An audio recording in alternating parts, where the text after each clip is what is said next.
everybody. It's Carol Freeman. I'm the creator of the 8-week Keto Bootcamp program. I am here today with Dr. Ted Naiman. Naiman? Mm-hmm. Dr. Ted Naiman. Hi. I'm really excited to have you here.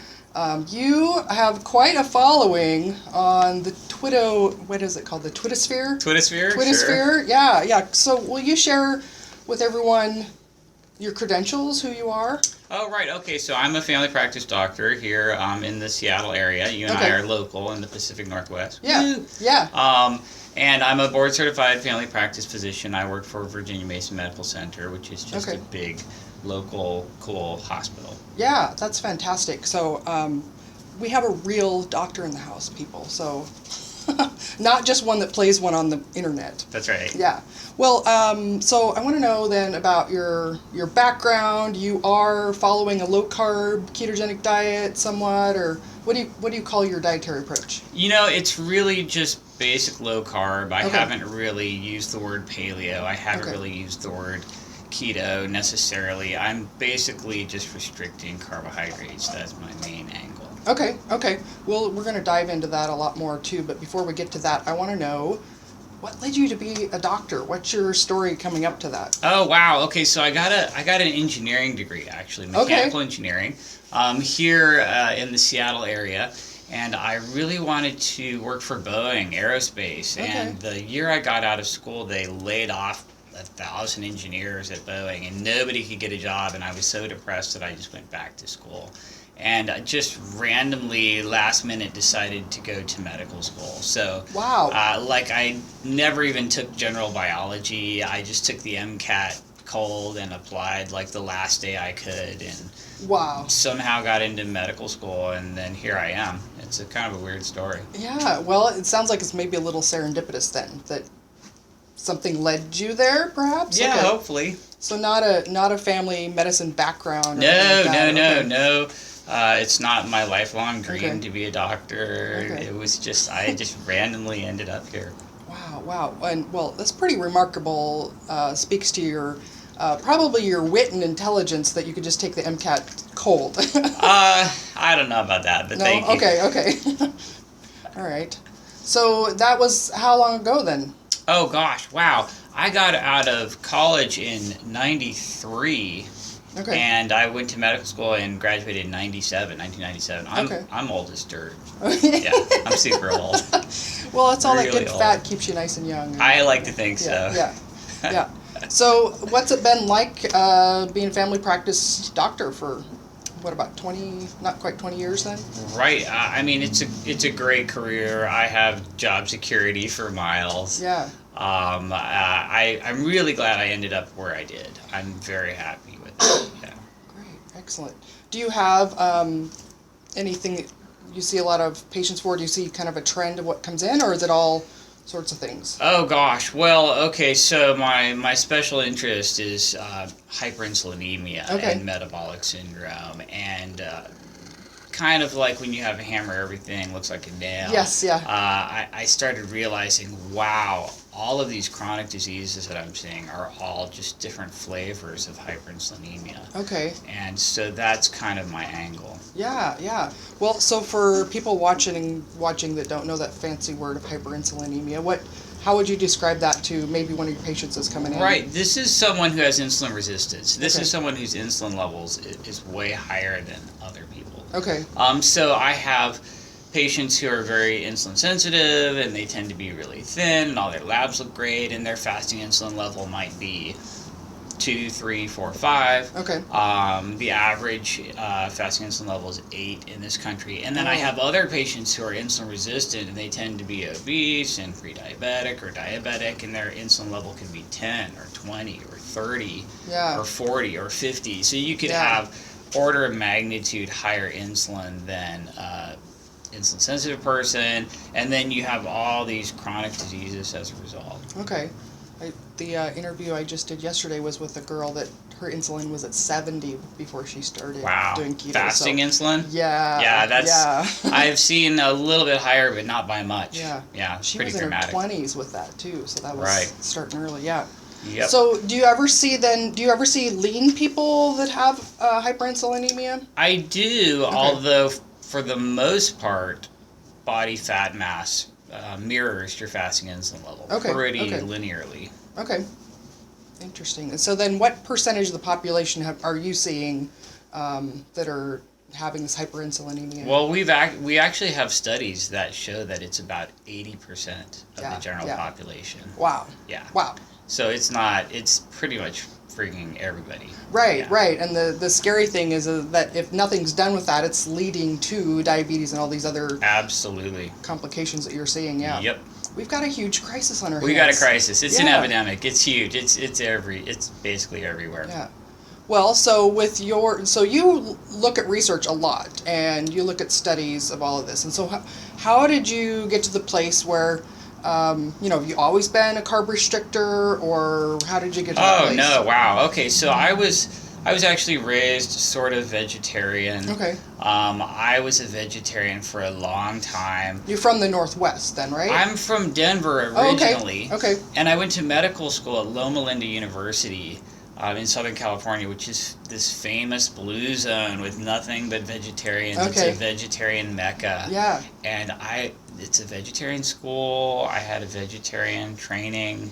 I was a vegetarian for a long time. Okay. And wow. So what happened to me is I was a vegetarian and I was very healthy with my diet. Yeah, right? Yeah. I never ate saturated fat. I rarely ate animal products. I ate tons of just soy and grains, and my diet was really clean, really healthy, and as a result, my health just sucked. My body composition was crap. My health was crap. I was not any better than anyone else, possibly quite a bit worse. Okay. So this taught me something. It taught me that diet doesn't matter. Like, diet's a joke. Diet's worthless, that's your perspective, right? then. Yes. Okay. So here I am with this, like, textbook healthy diet. Right. Lots of whole grains and very little saturated fat, cholesterol. I'm eating this perfect healthy diet. I'm going way out of my way to do this. My health sucks. My athletic ability sucks. My body composition sucks. I'm just, I've got eczema. I've got skin rash. I feel like crap. So I realized, oh wow, diet's not a big deal, and everything's really just genetic. Okay. Then I go to medical school, and they beat this same thing into me, right? Right. They don't talk about diet at all. Kind of doesn't matter. Yeah. What happens is if you have a bunch of family members who are fat and diabetic, you're going to be fat and diabetic. Yeah, okay. And if all your family members are skinny and healthy, you're going to be skinny and healthy. And they really push the genetic angle. Okay. And so the idea was, if you have the wrong genetics, this is just your lot in life. All this chronic disease is going to happen to you. And we were taught as doctors to just sort of feel sorry for people who had poor genetics. Okay. And were destined to have all these diseases. You know what I mean? Yeah. They're chronic progressive. There's nothing you can do. So if your patient just gets fatter and sicker, it's not your fault as a doctor. You just have this detached pity for them. You don't feel like a failure. It's just bad genetics. My instructors had this phrase for people with bad outcomes. They called it a triple P, which stood for piss poor protoplasm. Wow. They would literally say, oh, this person they just have bad genetics, and they're just they just have, they're piss poor protoplasm, which is terrible and really callous and horrible. But this was what they taught us so that we wouldn't completely feel like failures when our patients just got sicker and sicker and had, amputations and blindness and dialysis and then just died. Did they also then, also frame it as the people weren't compliant, non-compliant, so they weren't following through with what you told them to do? Yeah, if only the patient would eat the right way, they probably, it's an exercise shortage or something. Right. But the big one was genetics, and then non-compliance was part of it. Right. And then there's me thinking, wow, I've learned my whole life that diet is basically a joke, basically worthless. Right, because of your own experience, yeah. So here I am, diet's a joke, it's all genetic, everyone just gets worse. So I did my residency in South Carolina, which at the time was the #1 state in the country for everything bad you could name. Okay. Obesity, number one. Diabetes, number one. Heart attacks, strokes. It's like, it was, from a metabolic disease point of view, it was ground freaking zero, right? And just bad genes everywhere. Just bad genes everywhere. Just those people down there had bad genetics. Yeah, what can you say? And then one day, I had all these patients just getting worse and worse, right? Everyone progresses. Everyone's blood sugar is way too high. Yeah. You just give them more and more insulin. Right. So, people are on every pill we've got for diabetes. Now they're on insulin. Now they're on U500 insulin, the super concentrated stuff. We're just pumping people full of insulin. They get fatter and sicker, and eye damage, kidney damage, dialysis, just complicated. And then one day, some guy came in, and he said, hey, I'm doing great. I lost 30 pounds. My blood sugar's better. Yeah. And I was like, wow, what the heck did you do? How did you do this? Yeah. You have to tell me what your secret was. And he's like, oh, I just read this book right here. And he holds up the Atkins book, right? Okay. Atkins diet. And I'm like, wow, that's amazing. Okay. So I go to my instructors. I'm in residency, right? I'm an intern. And I said, look at this guy. He just lost 30 pounds. His triglycerides are lower. His blood sugar's lower. His A1C is perfect. He feels good. He looks good. His blood pressure... I was really excited, and I thought, man, this is a big deal. I've never heard of anything like this. Yeah. And my instructors just sort of looked at me and said, well, what happened to his total cholesterol? Right. And I was like, oh, shit, I didn't think of that. So I was like, well, it did go up like 10 points. And they're like, oh, great. Well, he's probably dead by now of a heart attack. Way to go. And I was told I was strictly forbidden for recommending Atkins diet for any patients because of cholesterol concerns. They're like, you're just going to kill people. Yeah. Even though all the other health markers... Everything else you could measure got better, but bad cholesterol went up. So it's basically just a death trap. Yeah. So how did you overcome that? Right, okay, so that didn't feel right to me. Yeah. I'm like, hold on. This guy looks great, he feels great, everything you can measure is better except for this total cholesterol. Just didn't feel right to me. So in my residency, I did a 3-year residency, and I finished in the late 90s. And basically, we were supposed to do a research project. We had to do a 3-year research dissertation thing where we could pick any topic in health that we wanted and research a whole bunch and write a big paper. So I decided I would research macronutrients and human health. And I read every article I could find throughout medical literature, throughout the world, looking at macros and health. And I realized, wow, we're just all eating way more carbohydrates than we should. That is so exciting that you actually did that, because, I mean, you know that as a doctor you've got very little information about nutrition at all. Yeah, it doesn't matter. It doesn't have any effect on that. And then for you to be attracted to that and research that makes you a really valuable resource. Well, I hope so. I mean, it was fascinating to me, and then I realized, wow, everything we're telling people is kind of wrong, and maybe even the opposite. Yeah. And I've just been researching it ever since. At first, it was kind of lonely because there weren't a lot of people doing that. It was like Atkins, and then Protein Power came out around the time I was doing this, which was great. Which is like late 1990s. Late 90s, yeah, Dr. Eads, and that I just loved that book. I was like, oh, thank God, I'm not the only crazy person out there. Yeah. It's just kind of grown from then. Okay, so when you were forbidden to use this approach with your patients, how did you start sneaking that in then? Was it later when you're out of residency that you could have a little more freedom? I was super under the radar in residency, but I was already recommending this because I was like, guess what? This guy just cured his diabetes by reading this book. Yeah. And so you didn't hear it from me, but you might want to check it out. There you go. Okay. And so I was very under the radar then.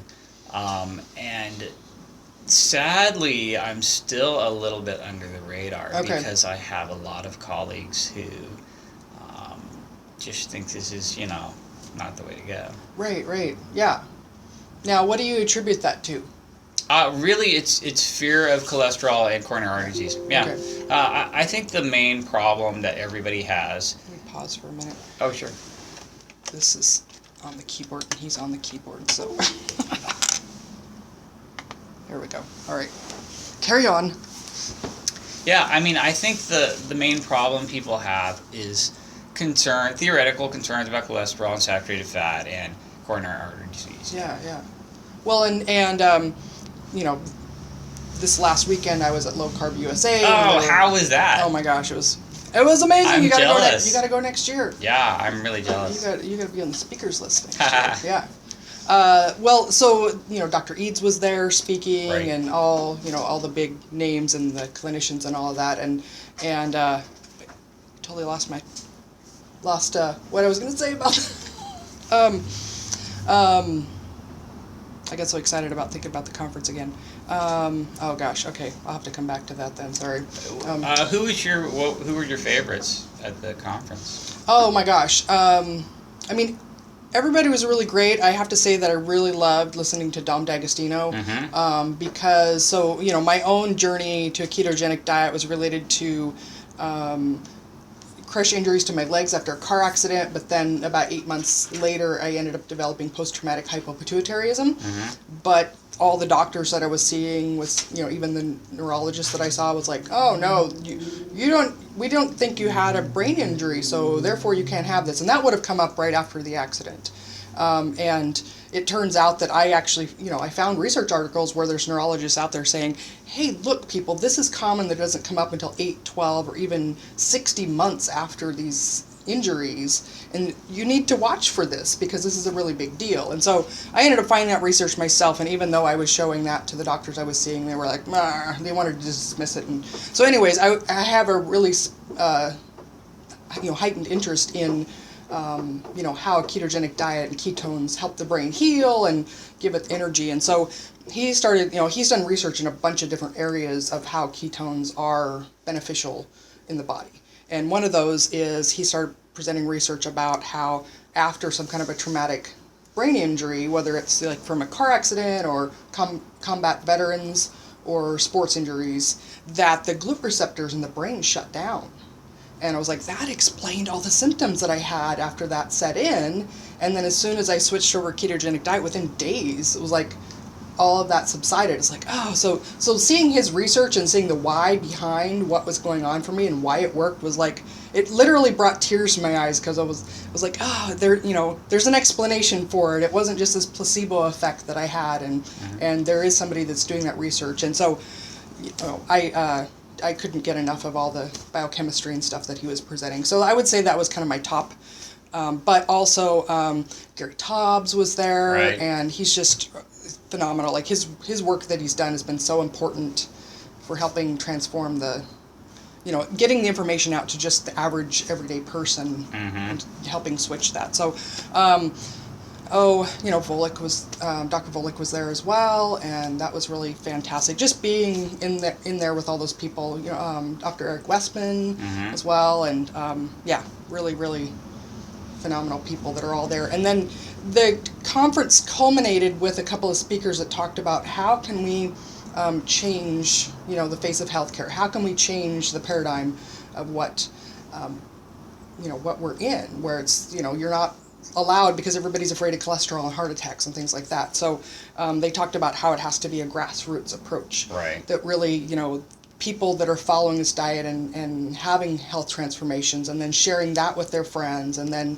the healthcare providers that are actively using this approach, then going out and speaking and just sharing the transformations that they're seeing. Like Dr. Westman showed case after case after case of reversing diabetes, and that he shared too that his approach was that the very first day that somebody follows a low carb diet, that they cut their insulin in half. That's his instructions to them.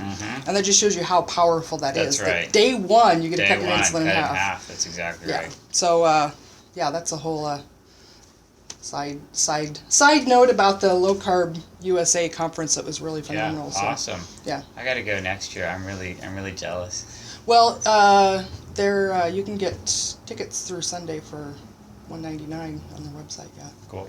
Yeah. I got to jump on that. Yeah. This will be expired by the time this video comes out, darn. though. Sorry. Yeah, but you'll get on. I got my ticket already for next year. Yeah. So wait, what were we talking about before that? About your approach for working with people? Oh, about how so you're still under the radar as far as recommending this with people. Yeah. Unfortunately, I mean, there are about 400 docs where I work, and a few of them are okay with it or slightly friendly to it, but a lot of people aren't, and it's kind of weird. Like, all the nurses are on board, and all the diabetes care managers are on board, but the docs are more resistant. And the nutritionists, of course, are extremely hostile. Wow, I'm very unpopular with the nutritionists. Oh, wow. The dietitians. Yeah. Well, and, unfortunately, there's this psychological phenomenon of people want to keep believing what they believe for a long time, and even if you present them with evidence to the contrary, research, no matter how valid it is, they still want to reject that because I can't have been wrong for the last 30 years. You just can't wrap your brain around it. Yeah. You got to just take it to your grave. You're just going to die being wrong. We got to wait a long time then, yeah. Yeah. I just don't get that. I mean, I had no problem turning my beliefs around. I was like, this was dumb. Yeah. Yeah, I apologize every day to my clients and just people in general. Like, I'm sorry, I was one of those people. I was making fun of my mom for using bacon grease to cook hamburgers when I was a kid, and Mom, we got to get the skim milk and the fat-free Kraft cheese. Oh, I'm sorry. Yeah, I'm real apologetic about it. Yeah. I just apologize on behalf of all of Western medicine, too, for just basically a bunch of crap diet advice. Yeah. Well, we start this united front of getting the same message out there, and it's based on what you're seeing, that people are getting better this way, right? Yeah. As opposed to what you were doing before, they were getting worse. So absolutely. Yeah. So let's talk a little bit about your Twitter presence, because you're pretty prominent on there. You're pretty well known in the doctor spheres and the Twitter sphere. I have to see that you've got this knack for creating these infographics and other things that people just really love, that resonate with people. So now I know that you have an engineering background, I can see where that came from, but how did that all come about and evolve? Oh, wow, I don't really know. Okay. Honestly, I like to extremely dumb things down. Like, the simpler I can make it, the better. Yeah. And so for that reason, I just like just a really simple graphic. Like, if you can't explain your concept in 140 characters in a picture, either you don't understand it or you're never going to be able to explain it. So I'd like to try to simplify everything as much as possible. Yeah. Well, and it really resonates with people too. And you're able to do it on demand. And people are like, hey, what about this concept? And you're like, well, let me just whip that out for you. Oh, I don't know about that. It seems like you can do it pretty quick. But maybe you have a stash of them that you're reusing. Not really, no. Okay, I just pull this stuff out of thin air. Yeah. Well, we appreciate that. The other thing I wanted to ask, too, is that your photos you have of yourself on Twitter, on social media that I've seen, you look really serious. So I'm wondering if this keto diet is, making you really unhappy or something. No, I'm angry. I'm angry at conventional nutrition. Yeah. I'm angry at conventional dietary advice and conventional nutrition, and I'm just mad about it. And I think that comes across in those pictures. But we can see that you actually do smile. So. I smile like once a month, like clockwork. Okay. It's the beginning of August, so it's time for your next smile, right? I'm almost done, Well, let's talk about your health transformation then. So you went from a very sick person to what we see now. But absolutely. I mean, like, I was never really obese, but I'm sure I was extremely over fat from a body composition point of view. Okay. And if you look at my website and see my before and afters, I was just skinny fat and really in bad shape, and changing my diet was huge for me. I mean, a really big deal. I had this horrible eczema all the time. I was tired all the time. Just bad skin, bad energy levels, really awful. And now, complete change. I mean, I used to have hypoglycemia, like, on the daily. I would eat my my whole wheat toast and my fat-free milk and my cereal, and man, 2 hours later I thought I was gonna die. I would just be shaking like a leaf. I would bonk just like in doing activities of daily living. Wow, yeah, on my high carb diet. It was awful. Right. So how did you radically change your diet, or was it a gradual progression? Actually, it was pretty radical. Okay. Yeah, pretty radical, and very dramatic results immediately. So what was that like, going from being mostly vegetarian to then consuming a moderate amount of animal protein, saturated that fats? was fine. That was like a Tuesday or something. It really wasn't that big a deal. Yeah. And I realize now there's a reason why vegetarians and vegans try to make things that look and taste like meat, because that's what the hell we're actually supposed to be eating. Yeah, yeah. Right. Yeah. So it wasn't hard at all. Okay. Your mindset came first, and then your body's like, yeah, thank you. Mm-hmm. Exactly. Yeah. So how quick of a transformation in your health, your skin issues, your energy? Oh, wow. It was very rapid. I mean, I think it took a little bit longer before I could exercise in a fasted state and have just the same level of energy, fasting long periods of time and exercising with no calories. That took probably months. Okay, yeah. But just like looking better, feeling better, that was, a couple weeks. Wow, yeah. Those things happen fairly it's pretty quickly. Quick, yeah. Yeah. So what was that like to then the other people that were close to you in your life? Maybe friends and family? Did they notice the change? I kind of moved out here to Seattle all by myself and didn't know anyone. So I wouldn't say that anyone around me really noticed. I mean, my family members eventually did. They were like, wow, you look a lot better. Are they still mostly vegetarian? Or? My mom is a vegetarian. Okay.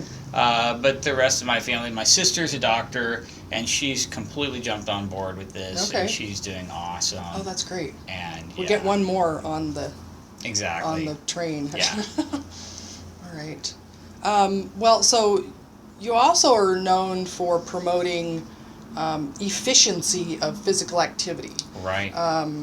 Tell us about what you're all about with exercise and training and.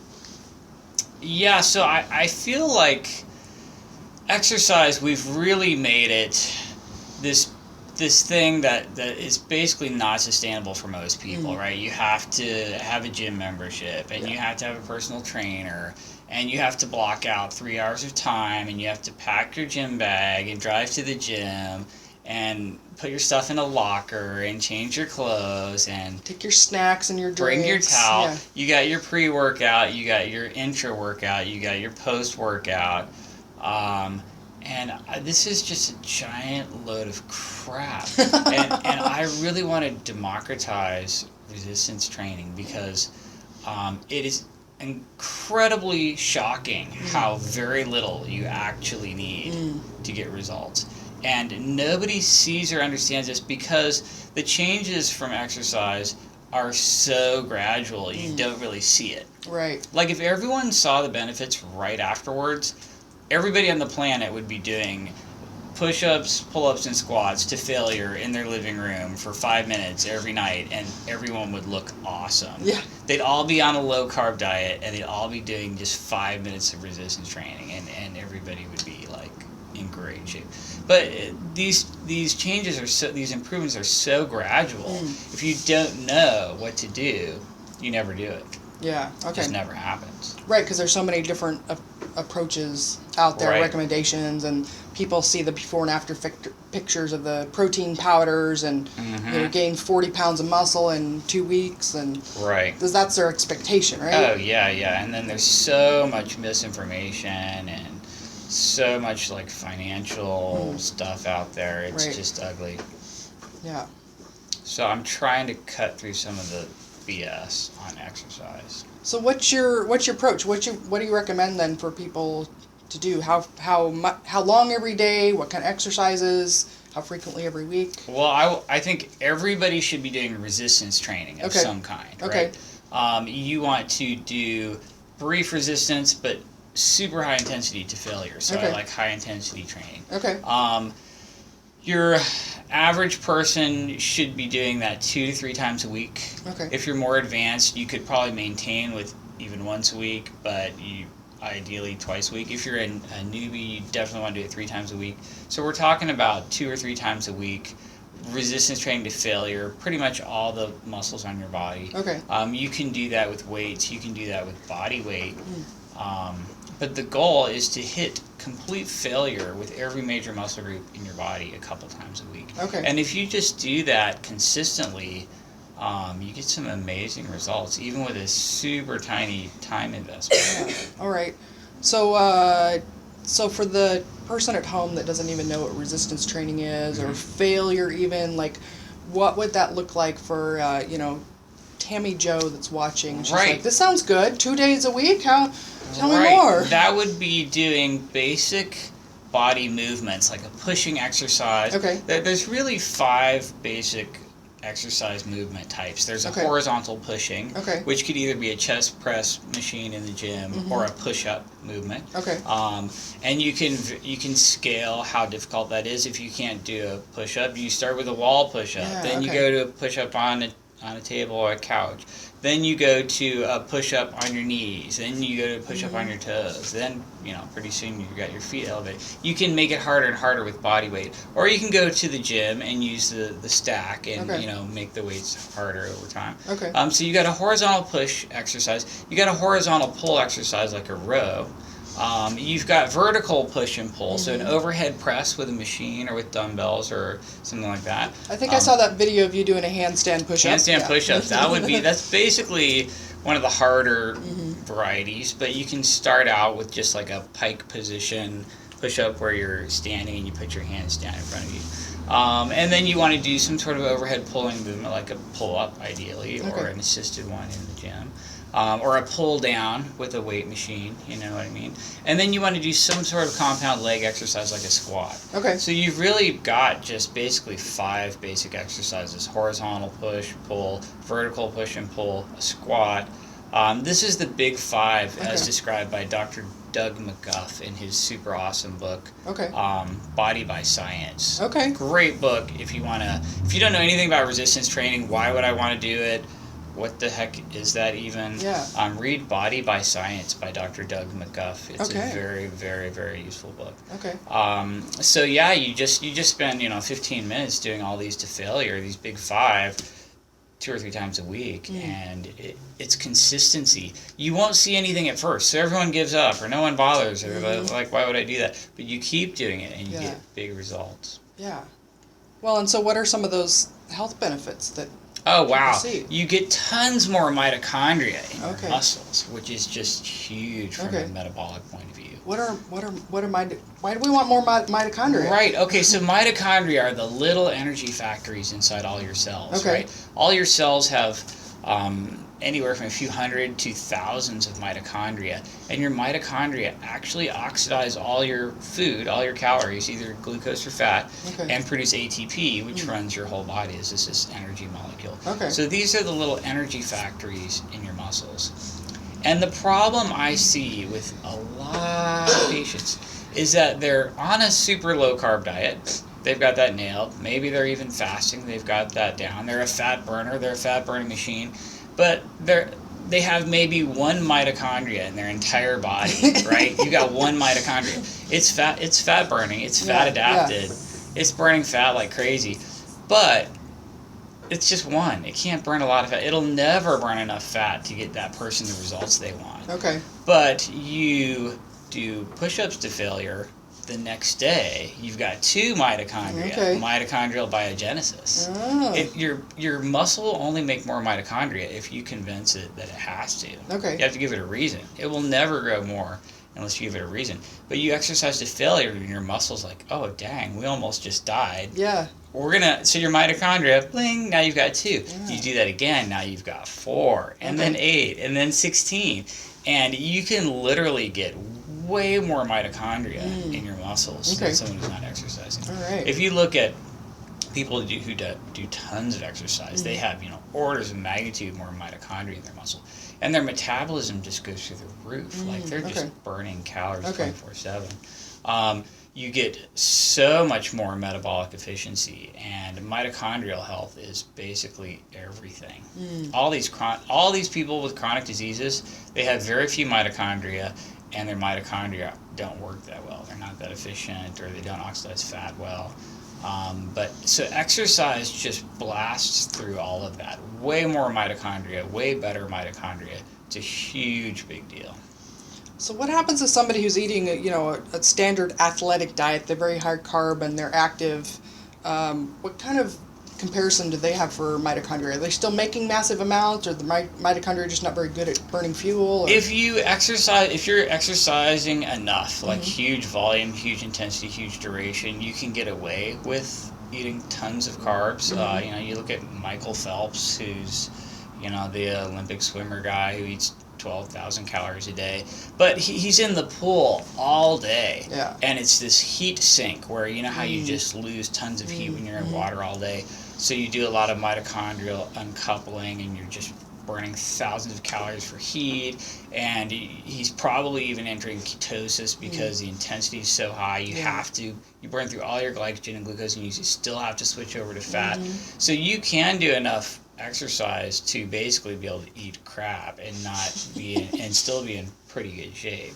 I don't recommend that. Well, and we're seeing more and more stories of people that have followed that model, and then they're still getting really sick in later life. And, well, the day he stops swimming, he's totally screwed. Like the next day, it's like instant diabetes. Yeah. So you can get away with it, and it's good to know that. Yeah. I don't recommend it.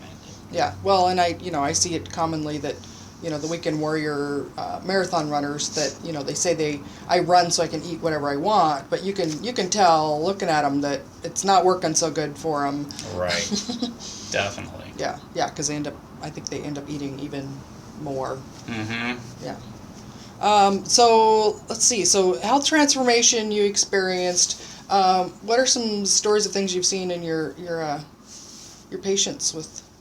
Oh, wow. I mean, I've just seen it all. 50-pound weight loss, 100-pound weight loss, 150-pound weight loss, coming off hundreds of units of insulin a day and just throwing all your meds directly in the trash.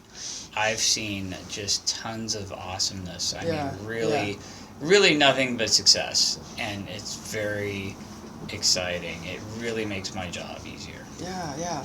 Do you, I'm sure you have a certain portion of people that either they're just psychologically resistant to trying this, or they just don't really they're not ready to make a dietary change. How do you approach that? I do see, honestly, a lot of what I see in my practice ends up being addiction medicine. Yeah. So I have a lot of patients who can't quit smoking, have a lot of bad health outcomes, can't quit drinking, bad health outcomes.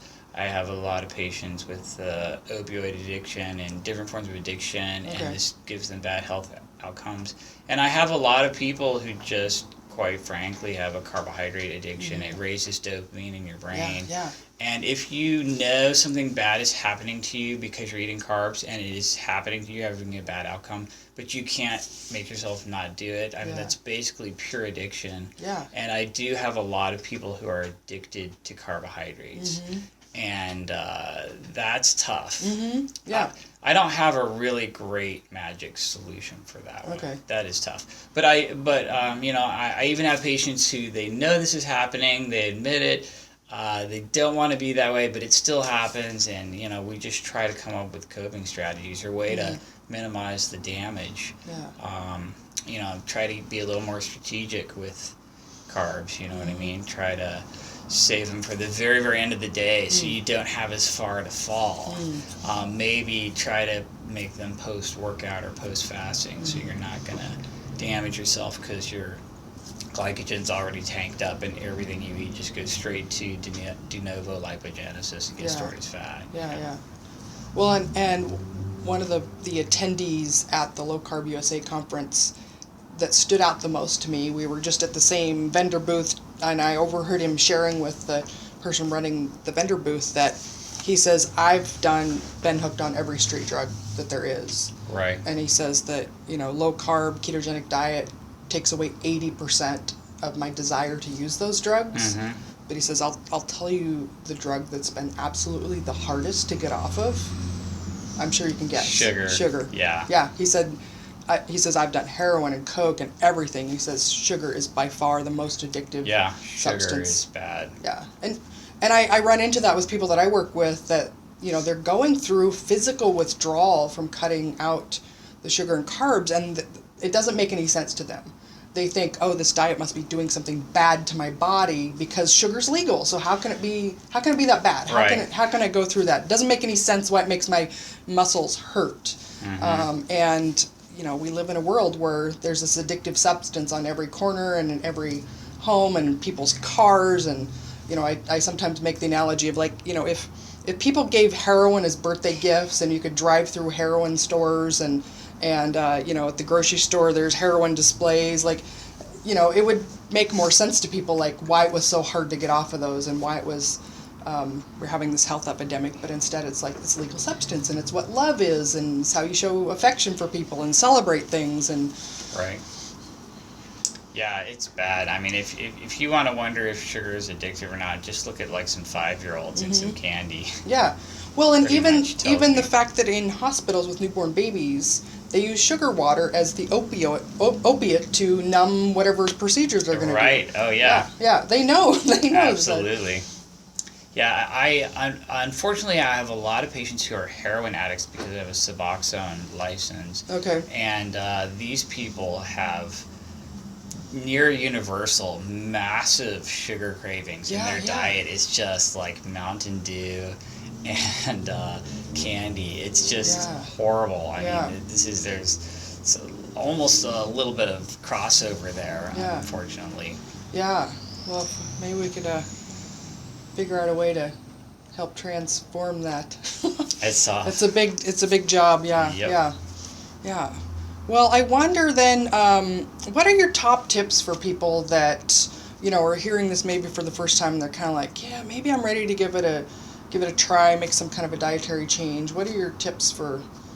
Oh, okay. My number one tip for everyone is just target protein first. Okay. And plan your whole day around, how am I going to get my protein target? I mean, that should be your goal every day. So, every day I eat, maybe a pound of fatty meat or eggs, and my whole eating day is centered around that. Okay. And that's really what you want to do. You want to, highlight your protein source, make sure it has fat in it. Mm-hmm.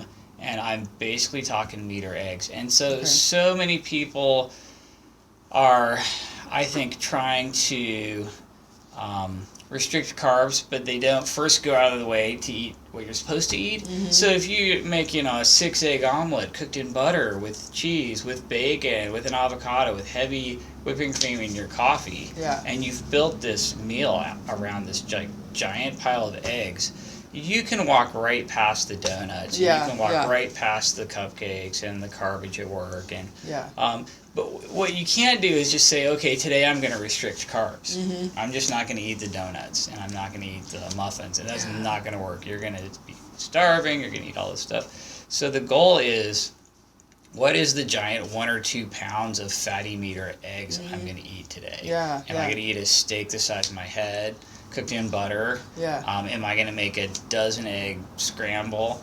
And so you just get a bunch of high quality animal product, fatty meat or eggs, and just center your whole eating day around that. Many days, all I'll eat is just a big pile of eggs and a giant piece of meat, and that's cooked in butter and maybe some green vegetables. Maybe. Okay. And that's my advice. I love that starting place. That's before I even knew anything about a ketogenic diet or low carb, high fat, that was the thing I found with my own clinical patients. The best results was just, especially breakfast, getting a big pile or a decent dose of protein at breakfast, because that's probably universally the most deficient thing that people have. They either have a really high carb breakfast, or they skip breakfast and then eat high carbs later the rest of the day. Right. That's what I've found as well, is that if they can just get a decent source of protein in the morning, that helps level out the blood sugar the rest of the day and take away a lot of those cravings. Absolutely. Get your biology in line, and then willpower is much easier. Right. Go way out of your way to eat a whole bunch of what you actually need, and then you can just walk past the crap. Yeah, yeah. Well, and I always love the thing that happened too when I tell people to have like 3 or 4 eggs at breakfast, and they'd be like, "Oh my gosh, that's way too much food. I could never eat that." And then I would point out the fact that like each egg is about 1/4 of a cup. So 4 eggs is only a cup of eggs, and most people will eat a cup or 2 of oatmeal, no problem. So it's a mindset thing of like, well, eggs are bad and they're high in fat, so therefore I should have 2 cups of oatmeal for breakfast because I can digest that easily. So right, it's terrible. Although some of this just comes straight down from the American Heart Association, American Diabetes Association advice. They're like, go ahead and have an egg a week. Yeah, one egg. And then a couple egg whites on the side. Right. Which is just disturbing. Yes. Well, we've come far, and we have a very, very long ways to go, and appreciate your work and more of us coming together and trying to get the word out about how to actually get healthy. And this isn't about it isn't about some fad diet that's like a temporary thing that people need to go on and then they can go back to their old thing, or that we're going to find out that it turns out that high carb really is healthy for us. Well, I don't see that happening. So right. So is there anything else that you were hoping that I would ask you? Wow. No, I mean, I think the number one issue I see with my patients is that they're nailing a low carb diet. Yeah. They're nailing fasting, but they're not exercising, and their whole body has 1 mitochondria in it, and they need 2. Okay. And you're not going to get it until you just do push-ups to failure in your living room, and it's only going to take you 5 minutes. Yeah, yeah. And so that's the direction I want to see more people go. Okay. And I feel like a lot of the low carb community, we know that exercise doesn't fix the problem. Like you can't outrun a bad diet. Yeah. I totally agree. Diet has to come first. But you throw some exercise in there and get more mitochondria, and your whole health improves. And so I don't want to be the, just eat less, move more guy. Yeah. Eat different, move more. Right. So I'm not recommending, hours on the treadmill. It can be very brief and very focused, but I do want to see people do more resistance training. Okay. So abs are made in the kitchen, especially if you do your push-ups in the kitchen as well. Right? There you go. I like it. All right. Well, I have one closing question for you. If you knew today was your last day on Earth, what would your last meal be? Oh, wow. I'm such an egg fan, it would probably be a giant omelet. This is like my favorite food on Earth. So what kind of eggs? I'd buy just pastured chicken eggs. Okay. But I would probably make a giant omelet with some Parmesan cheese, avocado, bacon on the side. Nice. You would think I'd be sick of that, but definitely not. Makes you happy and makes you feel good. So. All right, very cool. Well, Dr. Naiman, I really, really appreciate you being here. It's been a pleasure, and if you all like this video, give us a thumbs up and subscribe if you want to see some more. That's all for now.